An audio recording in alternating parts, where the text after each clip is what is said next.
Yo les potes, bon, on se retrouve pour la cinquième journée. J'ai pas filmé ce matin ni hier soir, etc. parce qu'on a eu énormément de pluie. On a pris un peu l'eau. Là aujourd'hui, on a décidé d'aller au Troglo de Gusto. C'est une sorte de grotte en fait. On descend dans une grotte et il y a des dégustations, il y a des tableaux et tout ça dans la roche. C'est super sympa. Là, on vient tout juste d'y arriver. Du coup, je vais vous montrer tout ça en images. Allez, c'est parti. On vient de fermer la mine, la minière d'Alanzy. Le ventre de la colline ne grouillera plus de bruit. Het is gedaan, ze is verzegeld, de minière van Alanzy. En de heuvel lijkt gestorven, nu de mijn gesloten is. Dans le soir et la poussière, c'est la chanson de la terre. Dans la peur et le malheur, c'est la chanson des mineurs. Ça, c'est un volet tout à fait contemporain qu'on écrit avec vous, puisque comme vous le savez, c'est depuis seulement 2009 que vous êtes là, que vous œuvrez à nos côtés. N'oubliez pas le militantisme au passage, puisque si on continue, c'est grâce à vous. Je marque tout de suite mon territoire. Boire un canon, c'est sauver un vigneron. Acheter un carton, c'est sauver une famille de vignerons. Donc voilà, on arrive à développer ça grâce à vous depuis 2009. On en est très contents. Je parle un peu plus de cette partie viticole au vu de la période, mais sachez qu'on a la fierté de produire 35 000 bouteilles ici tous les ans. C'est pas raisonnable, c'est pas en proportion, on va dire, avec les 20 hectares de vignes, mais ça va avec l'antériorité du domaine, puisqu'on est là depuis 2009, comme je vous disais. C'était bien beau d'avoir un vignoble, mais il n'y avait pas de portefeuille client, il n'y avait pas d'image. Il faut rappeler que vous êtes en AOC Touraine, c'est 5700 hectares. Ça veut dire qu'on est beaucoup, on est 1000 à se partager le gâteau et à œuvrer pour défendre notre patrimoine viticole classé à l'UNESCO. Donc c'est pour vous dire que c'est pas forcément évident. Donc 35 000 bouteilles, c'est 30% de notre production. Donc on est très fiers et le but c'est d'augmenter tous les ans.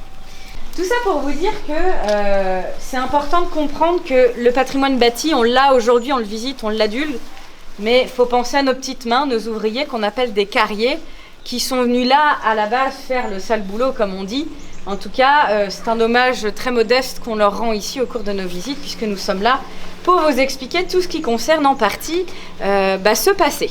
Donc là, vous voyez, je vous ai parlé de l'extraction du tuffeau pour poser un cadre. C'est une manière pour moi d'introduire les lieux et de vous parler du fait que vous allez visiter une carrière. Parce qu'en France, on a une deuxième France souterraine marquée par tout type de cavités. Des mines, des muches, des marnières, des catacombes, des caves, des grottes. Nos carrières, évidemment, en vallée de la Loire. On parle de carrière dans le sens où il y a bien eu une action humaine, ce qui explique l'étendue de ce patrimoine troglodytique aujourd'hui.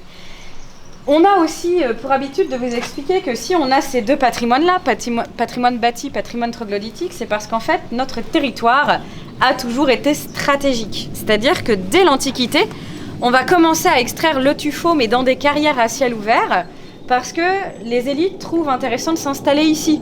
On chasse, on pêche dans ces forêts où on a aussi beaucoup de cours d'eau, ce qui fait qu'on peut au passage mettre en place des stratégies militaires, géopolitiques, commerciales, ce qui fait que la vallée de la Loire va peu à peu devenir ce qu'elle est aujourd'hui sur un ensemble de siècles. Et d'ailleurs, la cour va se sédentariser au XVe siècle ici. Donc c'est pour ça qu'à partir du VIIe siècle, on aura davantage de demandes et de besoins en tuffeau. On va investir les flancs de coteaux, ce qui fait que d'un point de vue étymologique, le troglodyte pénètre la roche. Vous êtes donc des troglodytes. Voilà en quoi ça va durer 14 siècles exactement. Ce qui fait que du 7e siècle jusqu'au 20e siècle, on aura bien cette activité sous terre. Le 20e siècle, c'est hier. Dans les années 50, très exactement 52 ici, on va commencer à arrêter l'extraction du tuffeau parce qu'on a des pierres moins chères, on a des matériaux moins chers, on innove. Donc pour des raisons économiques, on va voir autre chose, utiliser autre chose. Et puis on va aussi mécaniser les pratiques. Donc on ne pourra pas avancer dans ce gruyère. Les urbanistes aujourd'hui ont un peu peur, ce qui fait que l'extraction perdurera pour restaurer bien sûr les châteaux, Mais la pierre provient depuis ces années-là de carrières à ciel ouvert. Donc c'est toute la nuance, vous voyez. Ça perdure, mais plus comme à l'ancienne depuis les années 50. Un petit arrêt en image, histoire que vous puissiez voir un petit peu nos hommes ici. En 1904, très exactement, on est au début de la photo argentique. C'est un photographe émérite à l'époque, Monsieur Dujon, qui a su prendre le temps de photographier le temps qui passe. Vous avez une super exposition de photos où on voit les villageois de l'époque, nos troglodytes, nos carriers, nos charretiers, nos bouilleurs de cru, nos résistants d'ailleurs qu'ils vont devenir. Ils ne le savent pas, mais la guerre va pas tarder à arriver, donc autre motif pour venir ici. Nos champignonnistes, en fait, c'est ça la paysannerie, ce montre de troglodytes qu'on va vous présenter aujourd'hui. Si je fais un arrêt ici, c'est pour que ça parle à tout le monde évidemment, mais vous avez nos hommes en pleine action. Ce sont bien des hommes, c'est ce que je voulais vous montrer en image. On n'a pas de femmes qui travaillent en carrière. We haven't ladies, it was just for men, this activity. Donc ici, vous voyez bien nos carriers travailler avec leur courage, leur pic à la main, ce qui vous met tout de suite dans cette ambiance où on avance très progressivement et principalement avec des pics. Juste pour le fun, vous voyez, quand il y a une pierre qui est vraiment pure, on va superposer les strates, c'est-à-dire que de base, le morphotype au Moyen-Âge, en tout cas au début de l'activité, c'est 1,59 m, ce qui explique qu'on a un ciel bas, ça va évoluer avec le temps, mais ça va évoluer surtout au fur et à mesure lorsqu'on tombera sur des veines très riches. Donc, comme vous le voyez, on monte des échafaudages de fortune. En clair, on prend des barriques et une planche et on superpose les strates. Donc, c'est pour ça que ça ira mieux pour les grands. Donc, c'était histoire de voir en image un petit peu nos hommes. Dans le jargon de l'époque, bien sûr, on appelle ça un racu. Ce qui met tout de suite en avant ce côté progressif, comme je vous disais. Il n'y a pas d'autres règles urbanistiques à l'époque. On est là pour avoir, premier point, un tuffeau blanc. Deuxième point, un tuffeau tendre. Vous comprendrez d'ailleurs tout à l'heure que c'était dû aux utilisations qui, derrière, allaient être variées. On ne va pas seulement bâtir les monuments. On va les ornementer, donc pour ça, on choisit les plus belles pierres pour le faire. Ce qui fait que vous voyez, quand on tombe sur une veine argileuse, qui plus est avec une pierre pas trop blanche, on arrête et on s'en va ailleurs. Donc on n'en fait jamais des tonnes en vous disant que vous êtes dans un vrai labyrinthe. Ici, et déjà comme pour tout le monde, on n'a pas la notion du temps, encore moins la notion de l'orientation. Donc c'est pour vous dire qu'il est difficile de circuler dans ce labyrinthe. Je ne sais pas si on va voir grand-chose avec la luminosité. Ah oui. Par contre, regarde, ça se rafraîchit. Hein. Ça descend. Il y a 3 niveaux qu'on étudie. Première couche, c'est de l'argile. Deuxième couche au-dessus de nous, c'est du calcaire. Troisième couche dans laquelle on est, c'est du tuffeau. Et comme vous commencez à vous en rendre compte, on a un tuffeau très blanc ici. Il faut avouer que ça vient du fait que ici, il y a très exactement 90 millions d'années de cela, on est dans une période géologique qu'on appelle le Crétacé. Tout ça pour vous dire que ça se matérialise par le fait qu'ici, on est sous l'eau. Il y a un golfe de Touraine qui est peu profond, climat subtropical, ce qui fait que toutes nos populations marines, et principalement ici, sont constituées d'huîtres, de moules, de bivalves.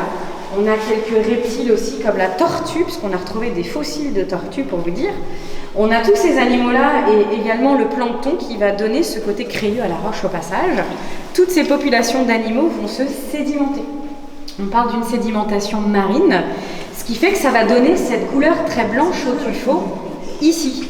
Ce qui fait que, vous l'avez compris, on a, pour ces raisons géologiques, pas les mêmes couleurs d'un village à un autre, parfois même d'une veine à une autre. Donc, ce qui veut dire qu'on va choisir de manière tactique à quoi va servir le tuffeau, selon ses vertus. Donc, la pierre de Bourré étant très tendre, facile à travailler et très blanche, on va s'en servir, on va la valoriser de par les façades de monuments, mais surtout par l'ornemental, comme vous le voyez, qui consiste à apporter une touche artistique, ce qui répond à des enjeux politiques assez importants, puisque n'oublions pas que notre commanditaire est quelqu'un de la grande société.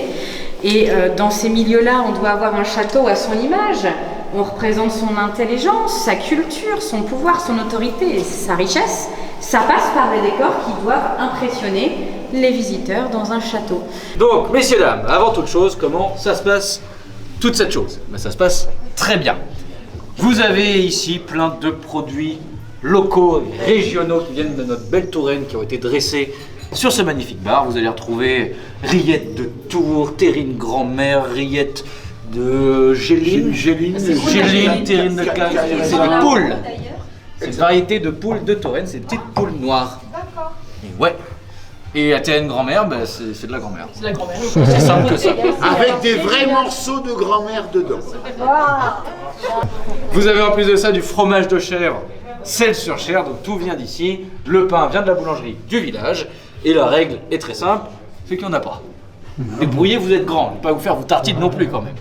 Donc vous prenez vos tartines, vous les faites comme bon vous semble. Par contre, ce que nous, on va faire, c'est vous servir du vin. Et on va faire blanc, rosé et rouge. On va commencer par le blanc pour aller dans le bon ordre. Et on va partir là sur un Sauvignon sec. Donc c'est pas le même qu'en bas. Sur le contenant, sachant que l'important n'est pas le contenant, mais le contenu. Tout à fait. Et là, on va partir sur un vin d'appellation Non, ça rassure. Touraine-Chenonceau. On est sur la Félicie Blanche, qui va être un Sauvignon sec, donc beaucoup moins sucré que celui d'en bas. Et on va être là sur un vin qui va plutôt partir également sur l'élégance, mais plus en discrétion. Plus long en bouche, plus axé sur des touches minérales. On va être sur un bon vin de table. C'est un excellent vin avec le fromage de chèvre, celui-là. Sinon, chez vous, avec du poisson grillé, des fruits de mer, ça va être parfait. On y va. Merci.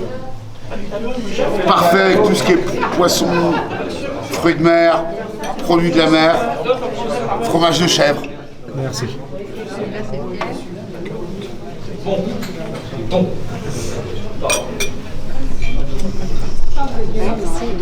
Qui n'est pas en main, s'il vous plaît. Jeune homme. Plus français. Ouais, j'adore.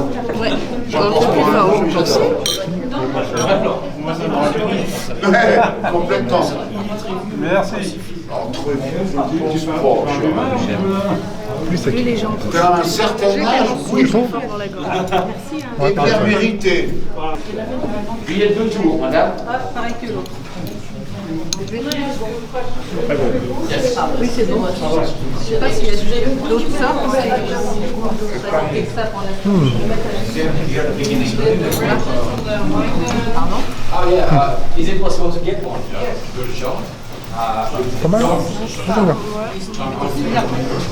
Well, if you go around, excusez-moi, je suis la This one I copy. No. I don't have any extra. But you should be able to try. Ah, j'aime bien. That's why sugary wine is quite often a bit strong. So, for example, this one is around 12 degrees, I think. The one from downstairs was 14. A bit strong. But you have more sugar, so you can feel that licorice.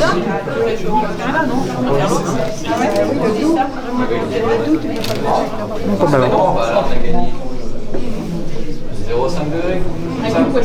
Et déjà, Nous, on vient du Calvados. ouais, des vins qui viennent compliqués à boire, hein, c'est pas grave. En fait, en bouche, ils sont doux. Mais une fois que t'avales, ils sont plus forts que le premier qu'on a bu. Oui, quand même. Ouais, je trouve aussi. Ouais. C'est du rosé, tout à fait. Donc là, je suis en train de servir ce qu'on appelle ici le mystique rosé. Parce que c'est un vin gris. Alors techniquement, c'est un rosé.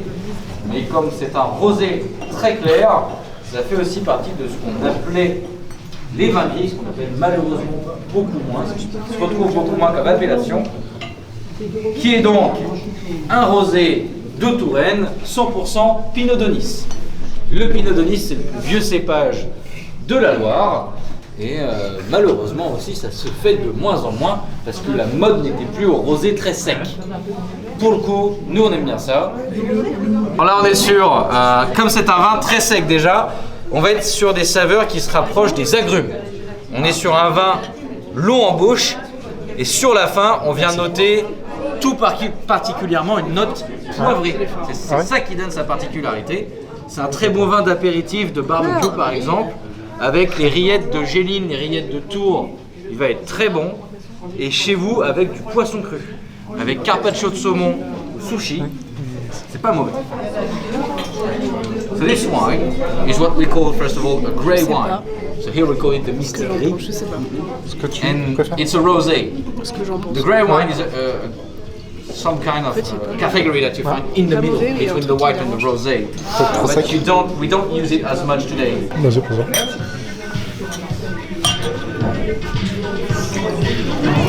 Voilà. C'est bien, merci.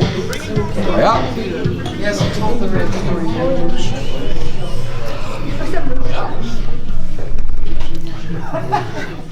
Rouge là-bas? Non, merci.